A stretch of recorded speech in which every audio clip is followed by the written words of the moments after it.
Gwen, why? Why, Gwen? Why did you have to die? Oh gosh, sorry. Sorry. Just rereading a classic. Welcome to Comic Talk Wednesday. I want to introduce two stories to you, one of which I'm going on either end of the spectrum here, one of which is a classic of comics. This is in the pantheon of classic comic reading. If you're a comic fan, you have to read this story because it deals with, obviously, one of the most important characters in comics, Spider-Man. And it also deals with his probably his most important story, and that is the death of his girlfriend, kind of, Gwen Stacy. This is The Death of Gwen Stacy, so the title doesn't give it away. This is a fantastic book by Stan Lee and Jerry Conway, and the amazing art of John Romita Sr. And this is old. This is old style comic. It's the oldest comic I have shared with you, and you can tell from the artwork. It's that classic style.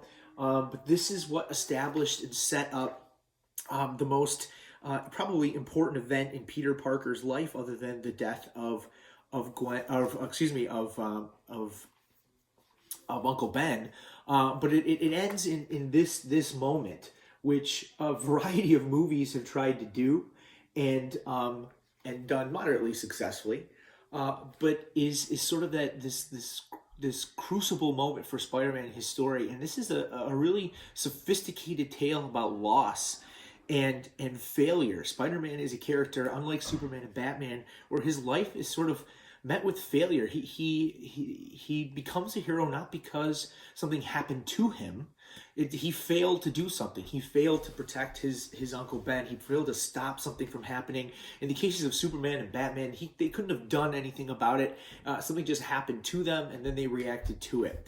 But the artwork is fantastic. It's nostalgic, and if you want to know who Spider-Man is, you gotta read The Death of Gwen Stacy. It's a very short comic. It's only 5 issues long or so, but it has one of the largest impacts on a character of any story I can think of. So check out The Death of Gwen Stacy, Amazing Spider-Man. Switching gears entirely, I want to talk about a story that goes completely, I think, under the radar to a lot of comic book fans, and I don't think it does deserve a lot more attention, and that is Batgirl Year One.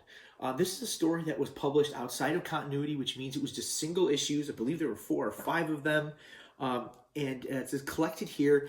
And there's 2 things that I think are important. The first of which is that Batgirl is one of those characters that needs redefinition every once in a while to make her more modern, and this story does it. The other thing about it is this story takes place and tells sort of her origin as Barbara Gordon, how she becomes Batgirl, and what her addition to the Bat universe is.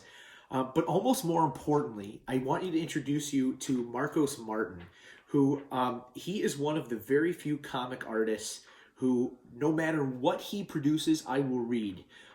His artwork is by none, I think, one of the most interesting stuff out there, and I'm just trying to find for you here a page that illustrates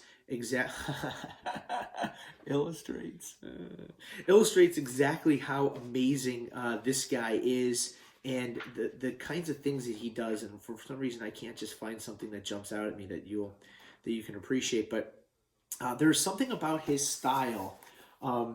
It's so simple. The lines are so clean. It's kind of classic in a way. It kind of has this sort of 30s kind of feel, but he really gives a lot of mood and tone to his work. He does a lot of the coloring himself, so you can really tell there. His caricatures and his facial expressions are so interesting. It's slightly cartoony, but always dynamic. I think he is one of the gems of modern comics. Again, anything that I see come out by him, I read. The story of Batgirl Year One is the story of the origin of Batgirl, and kind of reimagined here in the 20th century, what makes her not this sort of doting girl who just wants an adventure, and instead somebody who is driven to do something for her community in a way that has a lasting impact.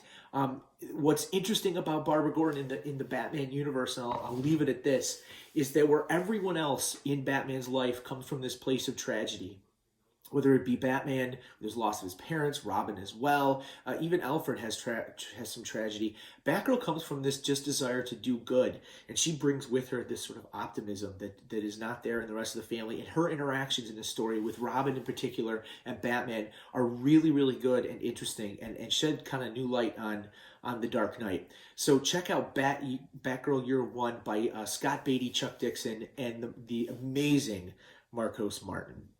So, now that I talked about it, I haven't read in a while, I'm going back because it's so, so good. Go outside, get reading, and I'll see you next week.